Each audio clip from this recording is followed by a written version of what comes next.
بسم اللہ الرحمن الرحیم۔ آئین پاکستان آپ کو آپ کا کیا حق دیتا ہے؟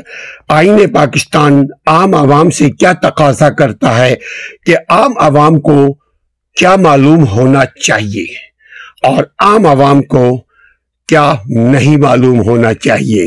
کیونکہ اگر آپ کو ہم کو معلوم ہوگا کہ آئین ہمیں کیا سبق دیتا ہے، آئین ہم سے کیا تقاضا کرتا ہے، آئین ہم سے کیا ڈیمانڈ کرتا ہے، آئین سے واقفیت دنیا کے دوسرے اقوام ہمارے علاوہ دنیا کے دیگر اقوام جو آج ترقی کے بلندی پر پہنچے ہوئے ہیں، کیا عوام کے تعاون کے بغیر وہ ملک ترقی کیا ہے؟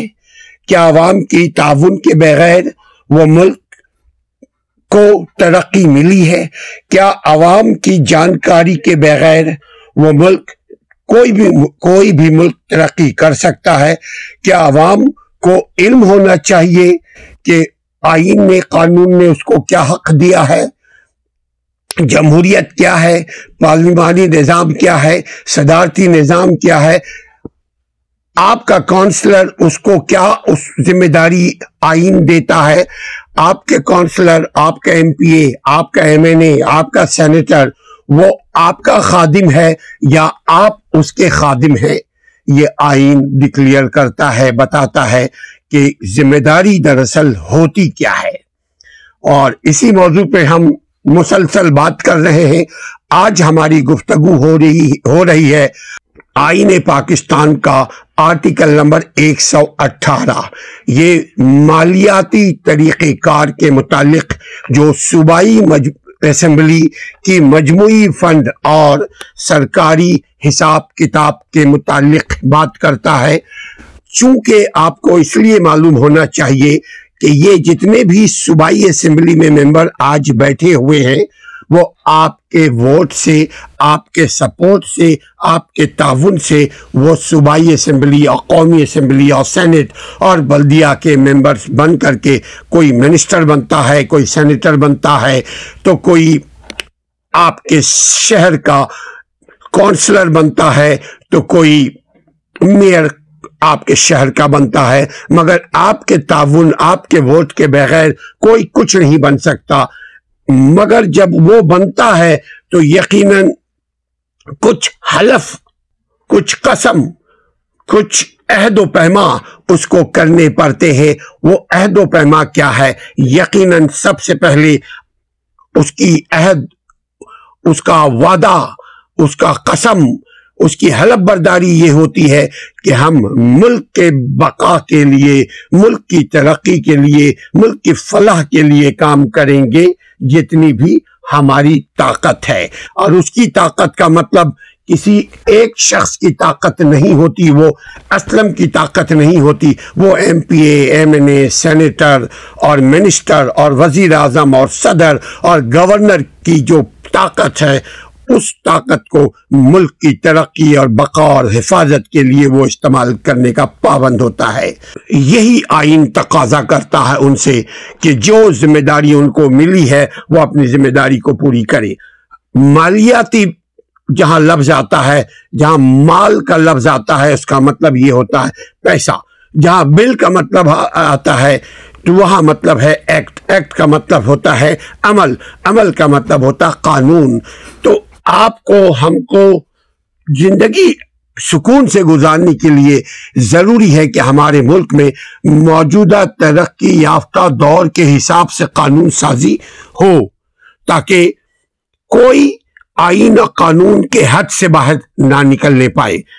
آرٹیکل نمبر 118 کہتا ہے کہ صوبائی حکومت کے وصول شدہ تمام محاصل، وصول کا مطلب ہے ریسیو، جو لیا ہوا، محاصل کا مطلب وہی پیسہ کوری، بیچ بازار میں دوڑا دوڑی، محاصل اس حکومت کے جاری کردہ جملہ قرضہ جات اور کسی قرضہ کی واپسی کے سلسلے میں اسے وصول ہونے والی تمام رقوم تمام پیسے، تمام دینارو، تمام ڈالر، تمام پیسے، روپیہ، یہ ایک مجموعی فنڈ کا حصہ بنیں گی جس کا نام ہوگا صوبائی مجموعی فنڈ.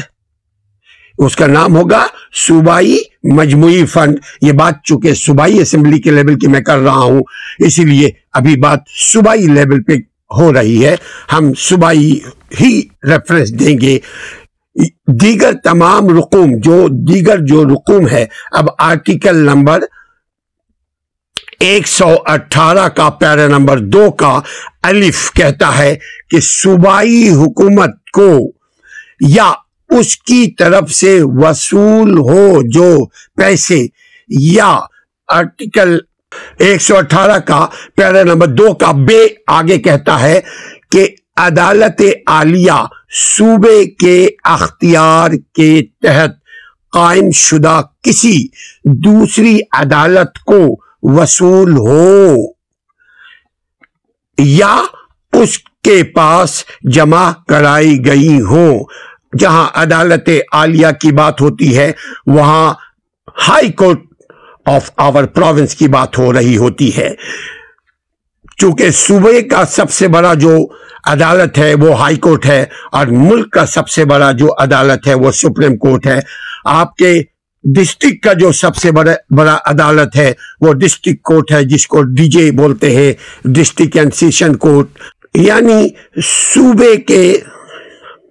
صوبے کے یہ جو وصول ہو پیسے، وہ عدالت کو وصول ہو یا اس کے پاس عدالت کے پاس جمع کرائی گئی ہو یہ پیسے، وہ صوبے کے سرکاری حساب میں جمع کی جائیں گی. گو کے بیچ میں عدالت اس کی ضامن ہوتی ہے، اس کو پروٹیکٹ کرنے کی ذمہ داری عدالت کی ہو رہی ہوتی ہے. یہاں پہ جیسے پچھلے مرتبہ آپ نے دیکھا سنا ہوگا کہ ملک صاحب ایک ہیں جن کا بہت بڑا پاکستان میں ریل اسٹیٹ کا پروجیکٹ ہے. ان کے زمین کے سلسلے میں کچھ پیسوں کا گھپلا ہوا تھا، جو کہا گیا کہ اس پیسے کی کسٹوڈین جو ہے وہ عدالت عالیہ ہوگی، پروونشل گورنمنٹ نہیں ہوگی. پروونشل گورنمنٹ اگر کہیں خرچ کرنا چاہے تو اس کے لیے بل منظور کرے، پھر وہ استدعا کرے عدالت سے کہ وہ پیسہ ہمیں دو، فلاں چیز فلاں جگہ پہ ہم لگائیں گے. پھر ان پیسوں کی اکاؤنٹیبلٹی ہوتی ہے.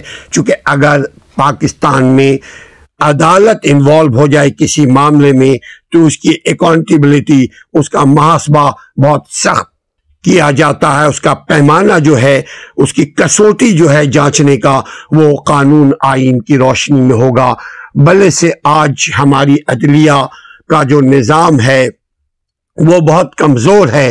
اس کے باوجود یہ ہماری عدالت ہے، اس کے باوجود ہم حسن ظن رکھتے ہیں کہ جب بھی ہماری سیاسی قوتیں اگر مضبوط ہوئیں اور سیاسی قوتیں اپنی ذاتی مفاد کو ترجیح نہ دیں ملکی مفاد پر، تو یقیناً ہمارا عدالتی نظام بھی بہتر ہو جائے گا، جیسا کہ عدالتی نظام کو بہتر ہونے کا حق ہے. عدالتی نظام کو بہتر ہونے کا حق حاصل ہے.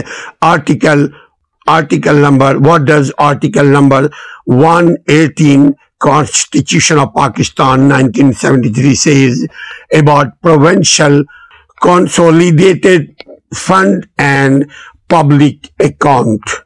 Article 118 para number 1 says all revenues, all money, all dinero, dollar received by the provincial government, all loans, qarz, loans raised by that government, and all monies received by it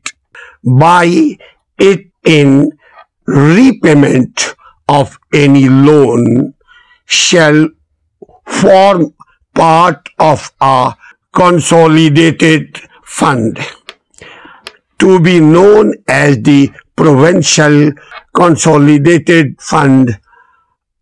Further says Article 118, Para 2 says all other monies, Para 2 ka 1, Para 2 of A says received by or on behalf of the provincial government, or Para B says further received via deposited with the High Court or any other court established under the authority of the province, shall be credited to the public account of the province of the through provincial assembly.